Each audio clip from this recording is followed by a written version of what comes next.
श्री सूर्याय नमः। आज रविवार को आप सुनिए रविवार व्रत की कथा। प्राचीन काल में एक राजा था और एक रानी थी। उनके पास सिपाही, घोड़े, दासियां, दास, धन दौलत सब कुछ था, सिर्फ उनकी संतान नहीं थी। इसी कारण वे दोनों राजा रानी बहुत दुखी रहते थे। संतान प्राप्ति के लिए उन्होंने हर तरह के दान, धर्म, धार्मिक अनुष्ठान, जप, मंत्र, पूजा पाठ आदि सब किया, लेकिन इससे उनका कोई फायदा नहीं हुआ। जब राजा और रानी वृद्ध होने लगे तो दोनों को बहुत ही चिंता हो गई। वे दोनों सोच में पड़ गए कि अब हमारे इतने बड़े राज्य का क्या होगा, कौन बनेगा इस राज्य का वारिस, कौन लेगा प्रजा की जिम्मेदारी। राजा और रानी दिन रात इसी चिंता में घुटने लगे। उन्हें खाने और पीने की भी सुध नहीं रहती थी। तो एक सुबह राजा के दरबार में एक साधु आता है तो दासी रानी को इत्तला करती है। तब वह दासी से कहती है, ये मेरा अंतिम दान धर्म है, इसके बाद मैं अपने हाथों से कोई दान धर्म नहीं करूंगी। रानी चावल भरा छाछ हाथ में लेकर बाहर आती है और साधु की झोली में भिक्षा डालने आगे बढ़ती है तो उसके चेहरे पर छाई उद्विग्नता साधु की दृष्टि में आती है। वह उससे पूछता है कि रानी साहिबा, आपको क्या हुआ है, आपको क्यों इतनी उदासी हो गई है। तब रानी साधु को सारी हकीकत बताती है और सिसकने लगती है। उस पर वह साधु कुछ पल गंभीर हो जाता है और कहता है कि चिंता मत करो रानी साहिबा, आपकी संतान की इच्छा पूरी हो जाएगी। आपकी कोख से एक पुत्र का जन्म होगा, मात्र वह 14 साल तक ही आप लोगों को मिलेगा। इसके आगे वह जीवित नहीं रह पाएगा। इससे बढ़कर आपको कुछ देना मेरे लिए संभव नहीं है। अपनी बात पूरी करते उसने अपनी झोली में हाथ डाला। झोली में हाथ डालकर थोड़ी सी भभूत निकालकर उसने रानी को दी और कहा, आप और महाराज दोनों इसे बांटकर ग्रहण कर लेना, तुम्हें जल्द ही पुत्र की प्राप्ति होगी। और वह साधु अपनी राह को चला गया। उसके जाने के बाद रानी सोचने लगी कि 14 साल तो 14 साल ही सही, उतने समय के लिए हमें पुत्र तो मिलेगा, यही काफी है। उतने साल तक मैं उसे जी जान से बड़ा करूंगी, उसे ढेर सारा प्यार और दुलार करूंगी, अपनी संतान की मुराद पूरी करूंगी। उस रात अपना सारा राज गाज खत्म करके राजा जब रानी के महल में गए तो रानी ने राजा को सारी बात बता दी और साधु की दी हुई भभूत राजा को दिखाकर बोली कि साधु महाराज ने ये भभूत हम दोनों को ग्रहण करने के लिए दी है। राजा बोले, इतना दान और धर्म किया, जप और तप किया, उसका कोई फल नहीं मिला। अब इस भभूत से हमें क्या संतान प्राप्त होगी। उस पर रानी बोली, जब इतना सब कुछ कर लिया तो अब ये भी सही, क्यों हम उस साधु के क्रोध को बुलावा दें। राजा को अब किसी बात पर विश्वास नहीं था, पर रानी को दुख ना पहुँचे इसलिए वह राजी हो गया। और राजा रानी दोनों नहाते धोते हैं, फिर अपने भगवान का नाम का स्मरण करते हैं, अपने पुरखों को स्मरण करते हैं और उस साधु महाराज का नाम स्मरण करके वह भभूत बांटकर दोनों खाते हैं। उसके बाद दोनों निश्चित होकर सो जाते हैं। तो कुछ दिन गुजर जाते हैं और साधु द्वारा कहे अनुसार रानी गर्भवती हो जाती है। उस पर राजा और रानी दोनों की खुशी गगन में नहीं समाती। राजा रानी से बोलते हैं, महारानी सचमुच साधु महाराज की कृपा हो गई। तो 9 महीने बाद रानी ने एक सुंदर पुत्र को जन्म दिया। राजा ने बड़ी धूमधाम से पुत्र का नामकरण किया। सारे राज्य में 8 दिन तक अनशन तर्पण रखा, उत्सव मनाया गया।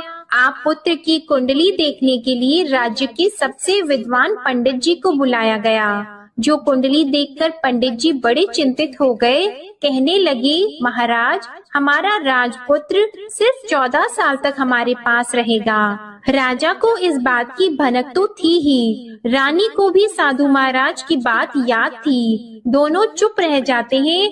उसके बाद राजा और रानी बड़े प्यार से बेटे की परवरिश करते हैं, उसकी हर ख्वाहिश पूरी करते हैं और थोड़े समय के लिए ही सही भगवान ने संतान की अपनी मुराद पूरी कर ली। इससे वे समाधान मानते हैं। राजपुत्र दिन प्रतिदिन बड़ा होता है। जब वह 7 साल का हो जाता है तो राजा एक अच्छे गुरु की नियुक्ति करके उसे पढ़ाई लिखाई, घुड़सवारी आदि 12 विद्याओं का शिक्षण देते हैं। जब वह सब शास्त्र विद्या में पारंगत हो जाता है और 12 साल की उम्र का हो जाता है, तब एक अच्छी सी राजकन्या खोजकर उसकी शादी करा देते हैं। तो 2 और साल बीत जाते हैं। बेटा 14 साल का हो जाता है।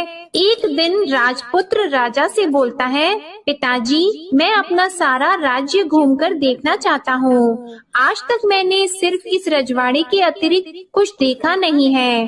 बेटे की बात सुनकर राजा चिंतित हो जाते हैं, क्योंकि पुत्र को 14वां साल शुरू हुआ ही था। अब कोई अनहोनी होने का वक्त नजदीक आ पहुंचा था, लेकिन राजा यह सब बातें पुत्र को बता नहीं सकता था। राजा अपने चेहरे पर खुशी लाकर बेटे से कहता है कि हाँ, जरूर जाओ बेटा, तुम्हें अपना सारा राज्य घूमकर देखना चाहिए। कहाँ क्या है ये सब जानना चाहिए। कल मेरे बाद तुम ही को तो राजा बनना है। मात्र एक बात का ध्यान रखें, तुम जहाँ जा रहे हो, क्या कर रहे हो, ये बात अपनी पत्नी को नहीं बताना।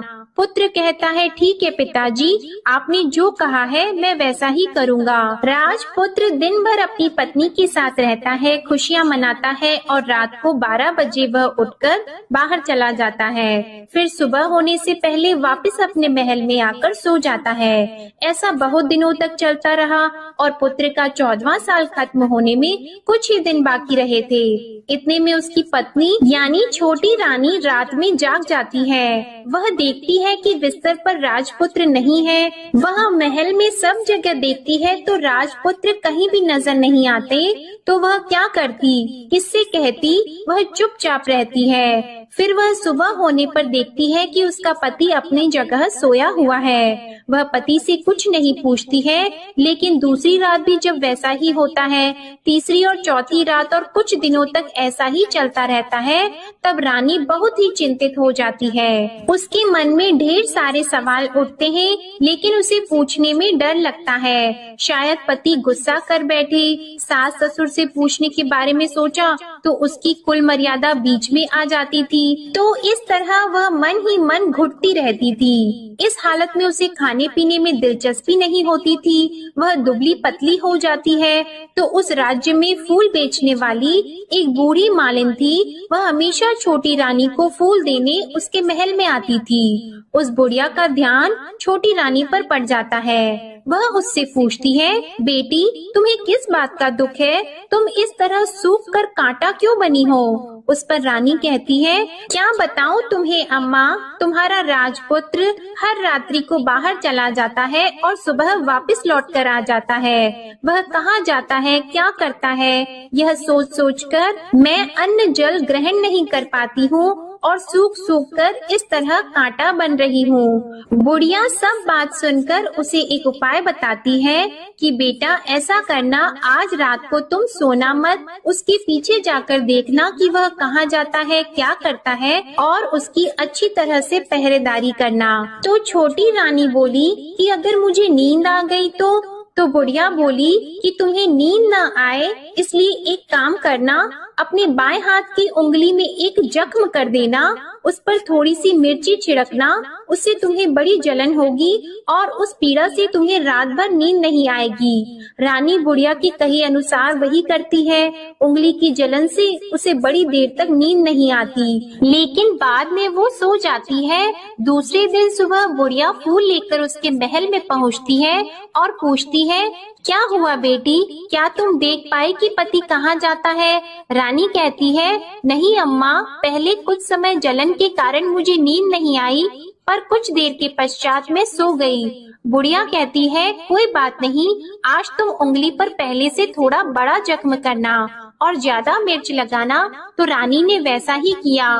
परंतु वह सिर्फ पति को बाहर निकलते हुए देख पाती है, उसके पीछे नहीं जा सकती क्योंकि उसे फिर से नींद आ जाती है। दूसरे दिन सुबह बुढ़िया आती है तो उसके पूछने से पहले ही रानी रोककर कहती है, अम्मा, मैं आज भी उसकी पहरेदारी ठीक तरह से नहीं कर पाई। बुढ़िया कहती है, रोना नहीं बेटी, सब कुछ ठीक हो जाएगा। तुम आज रात जख्म और बड़ा करना और उस पर ज्यादा मिर्ची लगाना और एक काम करना कि जब वह जाने के लिए निकलता है तब उसका रास्ता रोकना। बुढ़िया ने जैसा बताया रानी ने वैसा ही किया। आज रात उसे नींद नहीं आती है। पति जब रात को महल से निकलने के लिए चलने लगता है तो वह बुढ़िया ने जैसा बताया वैसे ही करती है। दौड़कर जाकर पति का रास्ता रोकती है और कहती है, कहाँ जा रहे हो, किससे मिलने जा रहे हो, मुझे बताओ। राजपुत्र उसे समझाने की बहुत कोशिश करता है। देखो, अगर मैंने तुम्हें यह बता दिया तो मैं तुम्हें दोबारा नहीं मिल पाऊंगा। रानी कहती है, कोई बात नहीं, ना मिल पाओ, लेकिन आप रात के समय कहाँ जाते हो यह मुझे बता दो। राजपुत्र निरुपाय हो जाता है। पत्नी की जिद के आगे उसकी एक नहीं चल पाती। ठीक उसी समय उसका 14वां साल खत्म हो रहा होता है, 15वां साल लगने वाला होता है। जो होता है वह हो जाने दो, यह सोचता है और कुछ चावल मंत्रों से सिद्ध करके पत्नी को देकर कहता है कि इन चावल के दानों को हाथ की मुट्ठी में पकड़ना।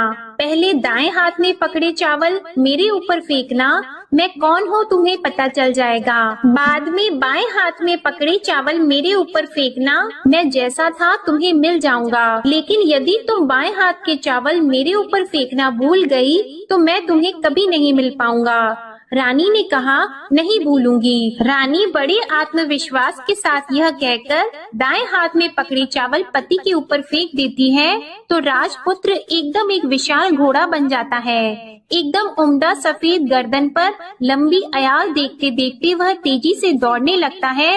रानी उस घोड़े को एकदम भौचक्की होकर देखने लगती है और पति ने बाएं हाथ के चावल फेंकने की जो बात कही थी वह भूल जाती है। उसकी आंखों के सामने घोड़ा महल से बाहर निकलकर चला जाता है। घोड़ा जो महल से बाहर जाता है तो वापस नहीं आता। अब रानी को बड़ा पश्चाताप हुआ।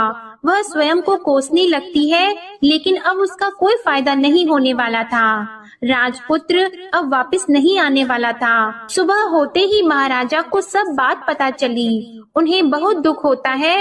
वे बिस्तर पकड़ते हैं और राह देखते हैं कि एक दिन उनका बेटा वापस आ जाए। इस तरह 1 महीना गुजरता है, 3 महीने गुजरते हैं, आखिर 6 महीने पूरे हो जाते हैं। राजपुत्र का कोई अता पता नहीं चलता। प्रधान राजपुत्र को ढूंढने के लिए राज्य के गांव-गांव सिपाही भेजता है, लेकिन उन्हें कोई सफलता नहीं मिलती। इधर रानी अपनी हठ के कारण पति गायब हो गया है, ये सोचकर स्वयं को मन ही मन कोसती है और प्रण लेती है कि कुछ भी करके पति को ढूंढ कर लाएगी और उसे वापस घर लेकर आएगी। एक दिन सुबह उठकर सास ससुर के महल में जाती है और कहती है कि मैं अपने पति की खोज में जा रही हूँ। महाराजा को और क्या चाहिए था, कुछ भी करके उनका बेटा उन्हें वापस मिलने चाहिए था। वे बहू को जाने की अनुमति देकर कहने लगे, बेटी तुम्हें जो चाहे वह करो, जहाँ जाना है वहाँ जाओ, लेकिन हमारे बेटे को वापस लेकर आओ। अब रानी अपना शाही भेष बदलकर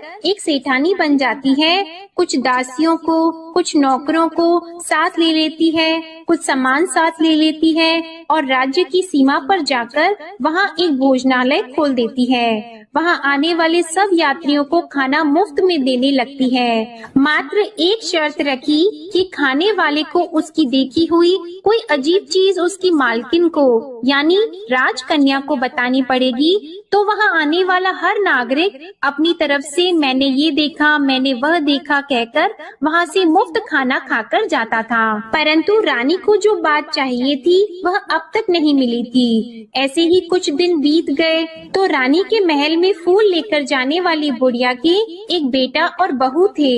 उनका एक छोटा बेटा था, यानी बुढ़िया का एक पोता था। तो बेटा और बहू सुबह काम के लिए निकलते थे तो पोते को संभालने की जिम्मेदारी बुढ़िया पर रहती थी। दिन भर पोते को संभालती थी। एक दिन बुढ़िया को पान खाने की आदत थी, तो पान लगाने के लिए चूना चाहिए था।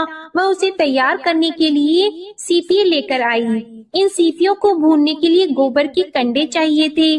कंडे इकट्ठा करने के लिए वह बांस की टोकरी लेकर चरवाहे के मैदान में गई। वहाँ बहुत सारे कंडे थे। उन्हें जमा करते करते उसे घर आने में अंधेरा हो गया। इस ओर शाम होते ही काम से वापस आकर बेटा और बहू घर पहुँचे तो देखा कि बच्चा घर पर अकेला है और रो रहा है। वे दोनों गुस्से से लाल पीले हो गए। इतने में बुढ़िया घर आ पहुँची। बेटे ने पूछा, पोती को घर अकेला छोड़कर कहाँ गई थी? बुढ़िया बताने लगी कि मैं गोबर के कंडे इकट्ठा करने गई थी। इस पर बेटा बोला, दोबारा बच्चे को अकेला घर पर छोड़कर यदि कहीं गई तो मैं तुम्हें बहुत पीटूंगा। बुढ़िया कहने लगी, नहीं बेटा, फिर कभी ऐसा नहीं करूंगी। लेकिन दूसरे ही दिन बुढ़िया वह बात भूल गई और फिर चरवाहे के मैदान पर कंडे इकट्ठा करने चली गई। शाम को जब बेटा और बहू काम से वापस लौटे तो देखा कि बच्चा घर पर अकेला है और रो रहा है। अब उसके बेटे की सहन शक्ति खत्म होने लगी और बुढ़िया के वापस आने पर उसे घर से निकाल दिया। बुढ़िया रात भर घर के बाहर अंधेरे में बैठी रही और सुबह होते ही हाथ में टोकरी लेकर कंडे इकट्ठा करने के लिए निकल गई। उस दिन उस पर कंडे इकट्ठा करने का मानो पागलपन सवार हो गया था। कंडे इकट्ठा करते करते जब अंधेरा हो गया उसे मालूम ही नहीं चला। उसे जब ध्यान आया तो गांव का रास्ता भी ठीक तरह से दिखाई नहीं दे रहा था। वह अंधेरे में आंखें फाड़कर देखती देखती किसी तरह आगे निकल पड़ी तो एक कपिला गाय छन छन की आवाज करते गली की घंटी बजाते ठुमक कर उस मैदान पर आ गई। उसे देखकर बुढ़िया सोचने लगी कि इस गाय के पीछे पीछे जाऊंगी तो गांव तक पहुंच जाऊंगी। तब बुढ़िया उसके पीछे पीछे जाने लगी। वह गाय उस मैदान से लेकर एक एक करके 6 मैदान पार करती है। आखिर में वह 7वें मैदान तक पहुंचती है तो क्या होता है कि उस मैदान पर एक बड़ा सा पत्थर है। गाय जाकर उस पत्थर को अपना सींग मारती है। जब गाय ने सींग मारा तो वह पत्थर दूर हट गया और पाताल में नीचे जाने की सीढ़ियां दिखाई देने लगी। तब वह गाय उन सीढ़ियों से नीचे जाने लगी। बुढ़िया वह सब देख रही थी और झट से जाके गाय की पूंछ को पकड़ लिया। वह गाय के साथ नीचे पाताल में पहुंच गई और तुरंत ही गाय की पूंछ छोड़ दी और इधर उधर देखने लगी। उसने देखा कि वहाँ दीप और दिए जलते हैं और तेज रोशनी गाय के ऊपर पड़ती है और वहाँ अद्भुत घटनाएं घटने लगती है। गाय के नीचे जाते ही उसके गले में अपने आप सांकल पड़ गई और छम-छम करके कोई दूध आड़ी में गाय का दूध दूहने लगा। लेकिन जो भी कोई वह कर रहा है वह मात्र दिखाई नहीं दे रहा है। बुढ़िया बहुत घबरा गई, कहाँ आकर फंस गई यह सोचने लगी और यहाँ वहाँ छिपने के लिए जगह ढूंढने लगी। लेकिन उसे कहीं भी जगह नहीं मिली। हर जगह उजाला ही उजाला था। तो वह एक कोने में खड़ी हो गई और जो कुछ सामने हो रहा था उसे चुपचाप देखने लगी। उसने देखा कि वहाँ एक उम्दा सफेद घोड़ा और 2 कुंड थे। उसमें से एक कुंड में उस घोड़े ने छलांग लगाई और ऊपर आ गया और उस घोड़े को अब राजपुत्र का रूप प्राप्त हो गया। उसने दूसरे कुंड के पानी में स्नान किया, वहाँ रखे नए कपड़े पहने और नजदीक ही एक सुंदर पलंग था, उस पर आकर वह बैठ गया।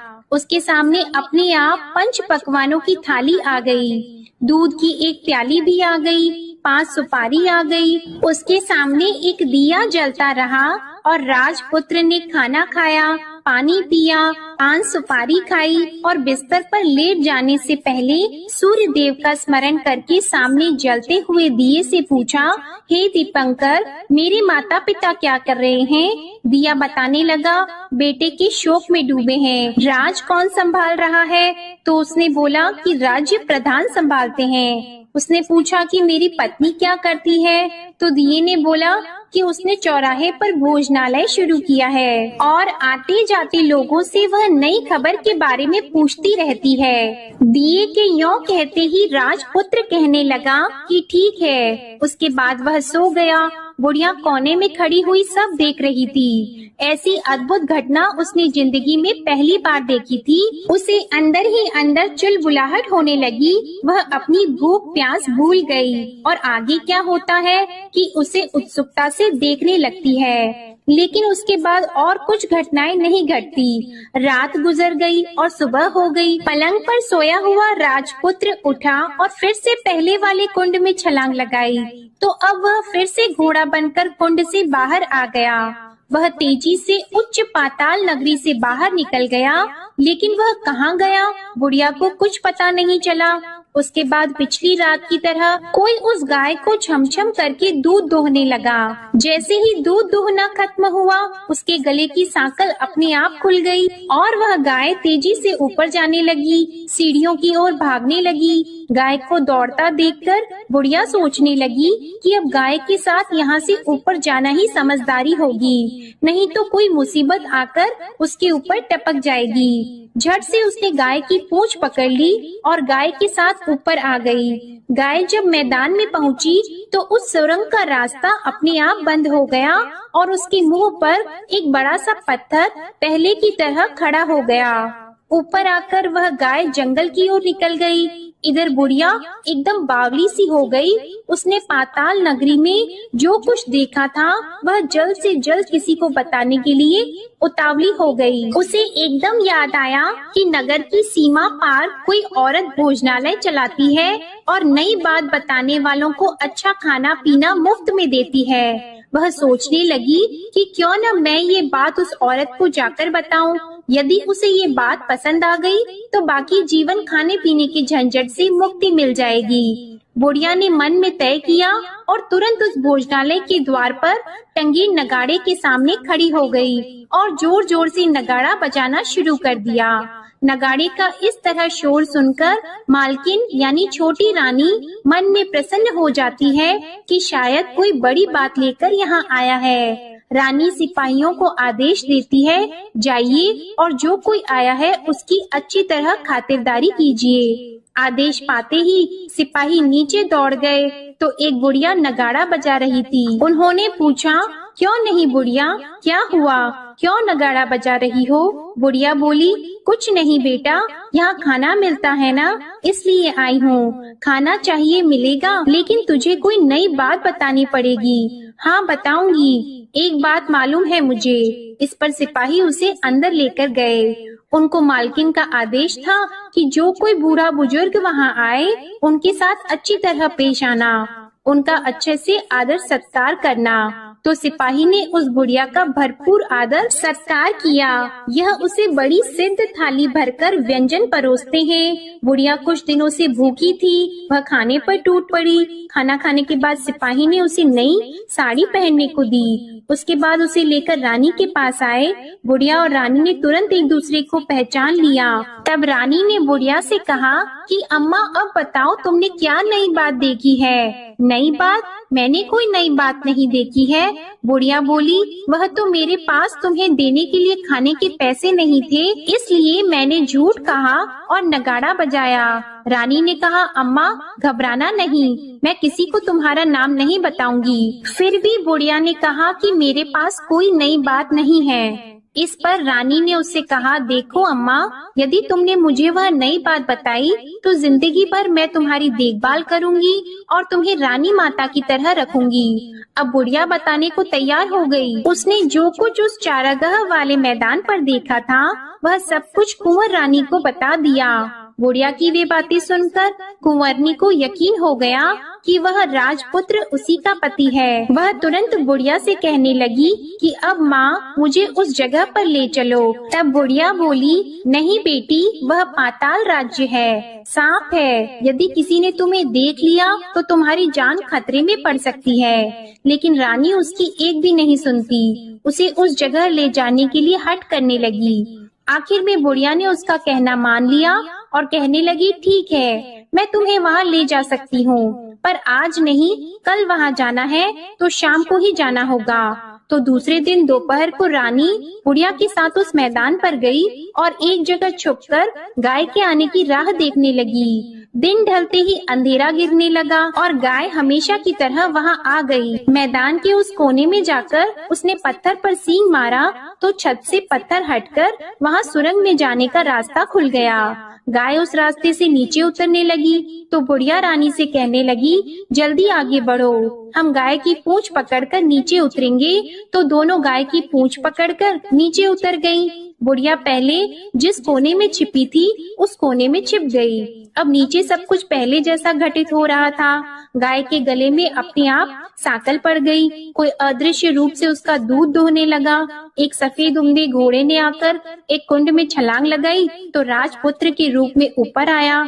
वह राजपुत्र दूसरे कुंड में नहाने लगा। बाद में उसके सामने खाने की थाली आ गई, दूध की प्याली आ गई, पान का बीड़ा आ गया।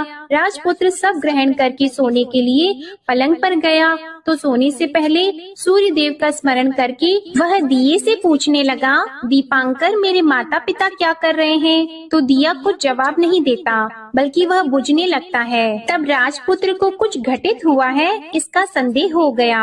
वह उदास हो गया और जो कुछ हुआ है वह हो जाने दो ऐसा सोचकर फिर से बिस्तर पर लेट गया। अब रानी का संयम छूट गया। वह दौड़कर पति के पास गई और उसके पैर पकड़ने के लिए आगे बढ़ने लगी। राजपुत्र तुरंत ही पत्नी को पहचान गया। वह छत से पीछे हट गया और चिल्लाने लगा, नहीं नहीं, मुझे मत छूना, सर्वनाश हो जाएगा। रानी दोनों हाथ जोड़कर पति से अपनी भूल स्वीकार करने लगी। स्वामी, मुझसे भूल हो गई। मुझे आपसे नहीं पूछना चाहिए था कि आप रात को कहाँ जाते हो। मैं अपनी भूल स्वीकार करती हूँ। मुझे मेरी भूल की सजा मिल गई है। अब आप घर चलो। आपके वियोग में आपके माता पिता ने बिस्तर पकड़ लिया है। आपकी प्रजा भी बहुत दुखी है। उस पर राजपुत्र कहने लगा, वही तो एक बार तुम गलती कर बैठी हो, अब दोबारा मत करना, नहीं तो अब मैं तुम्हें जो दिख रहा हूँ वह अभी नहीं दिखूंगा। रानी अब विलाप करने लगी, जोर जोर से जमीन पर सिर पटकने लगी। राजपुत्र के मन में उसके प्रति दया उत्पन्न हो गई। वह उससे कहने लगा, यदि तुम मुझे पाना चाहती हो तो तुम्हें एक काम करना होगा। काम कठिन है लेकिन वह तुम्हें अकेले ही करना होगा। रानी ने कहा, कहो स्वामी, कितना भी कठिन काम हो मैं वह पूर्ण करूंगी। रानी कहने लगी। इस पर राजपुत्र ने उसे बताया, इस पाताल से ऊपर जाते ही तुम्हें एक घना जंगल नजर आएगा। ऐसे 6 जंगल पार करने के पश्चात तुम्हें एक 7वां जंगल मिलेगा। वह जंगल सबसे घना है। उस जंगल के बीचों बीच एक पीपल का पेड़ है। उसके आसपास की जगह पत्ते, फंदे, जटाएं आदि से ढक चुकी है। वहाँ बाघ, शेर, सांप और भालू बैठते हैं। तुम्हें उन सबको भगाकर वह जगह साफ करनी है। उसको गोबर से लिपाई करके पवित्र बनाना है, रंगोली से सजाना है।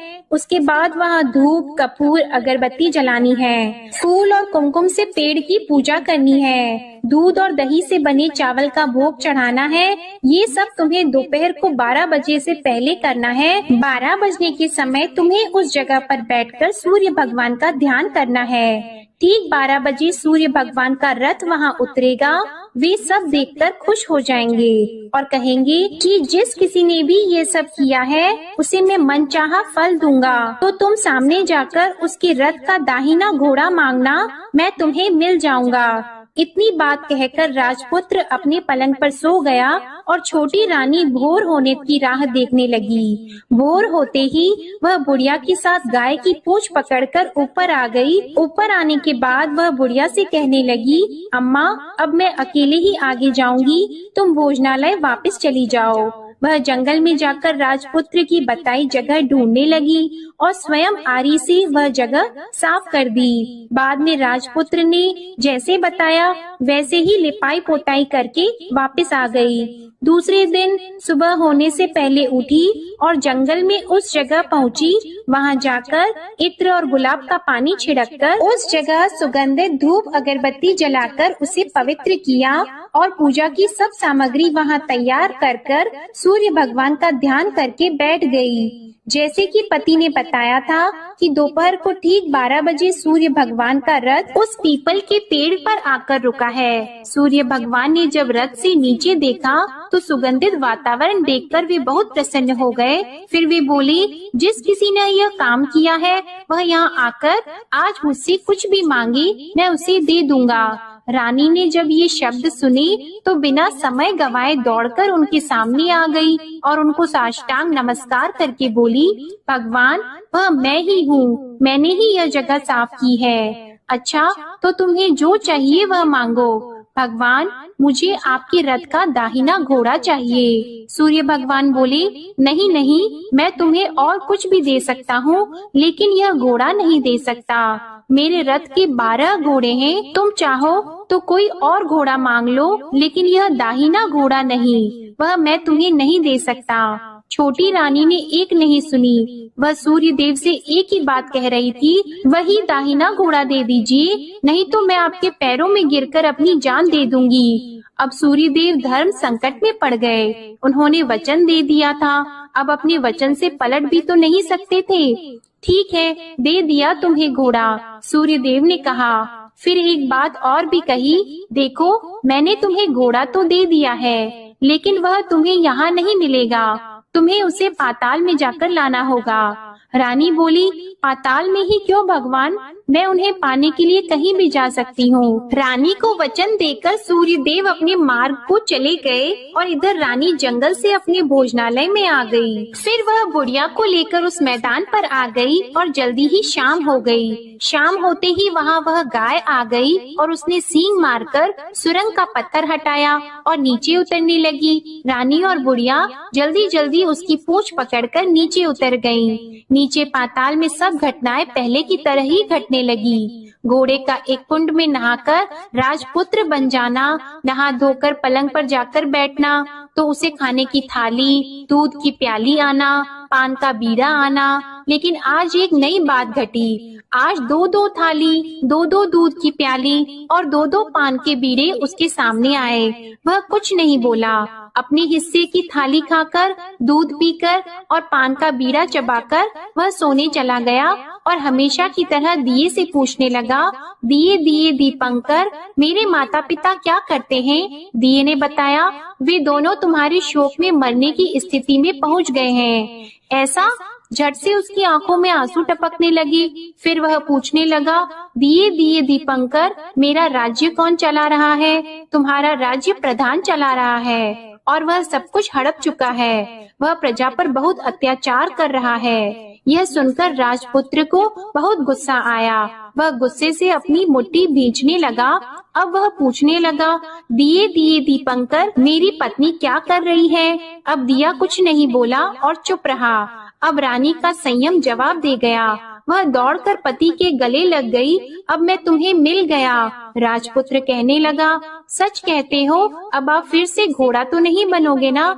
नहीं, दोबारा घोड़ा नहीं बनूंगा। तुमने जो इतने सारे कष्ट उठाए हैं मुझे पाने के लिए, इसलिए सूर्य देव ने मुझे सदा के लिए घोड़े के जन्म से मुक्त कर दिया है। राजपुत्र ने बड़े प्यार से कहा और उसे गले लगाया। उसके आंसू पोंछे और कुछ देर के पश्चात सुबह हो गई तो गाय की श्रृंखला टूटकर वह ऊपर भूलोक जाने लगी। रानी, राजपुत्र और बुढ़िया उसकी पूंछ पकड़कर ऊपर आ गए। ऊपर आने पर वे सीधे भोजनालय में पहुँचे। वहाँ का सब सामान लोगों में बांट दिया और उसको ताला लगाकर अपने राज्य में लौट आए।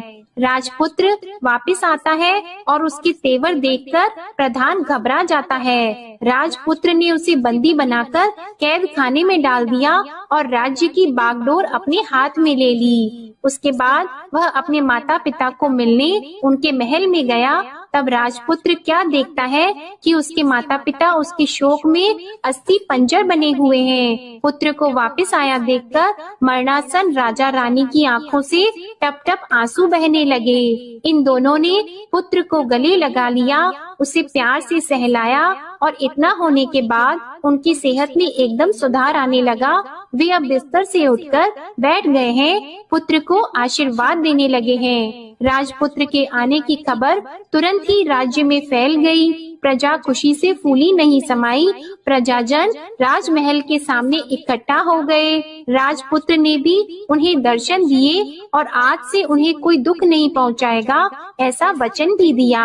अब राजा अपने पुत्र का राज्याभिषेक करके उसे सिंहासन पर बिठाता है और बहू को महारानी का दर्जा देता है और स्वयं अपनी पत्नी के साथ ईश्वर स्मरण करते खुशी से दिन बिताता है। महाराजा बना राजपुत्र अच्छी तरह से राज्य चलाने लगा और अपनी पत्नी के साथ सुख शांति से जीवन बिताने लगा। उस बुढ़िया को रानी ने अपने ही पास रख लिया और उसकी अच्छी तरह से देखभाल करने लगी। बुढ़िया और उसके बुढ़ापे के दिन खुशी से गुजरने लगे। प्रेम से बोलिए सूर्य नारायण भगवान की जय। आपको आज की कथा पसंद आए तो वीडियो को लाइक करना मत भूलिएगा, शेयर कीजिएगा, कमेंट में भगवान श्री सूर्य नारायण की जय लिखिएगा और चैनल को भी सब्सक्राइब करिएगा। इसी के साथ आज आप हमारे चैनल पर कुष्मांडा माता की कथा और दुर्गा सप्तशती के चौथे दिन का अध्याय भी जरूर सुनिएगा। प्रेम से बोलिए भगवान श्री सूर्य नारायण की जय।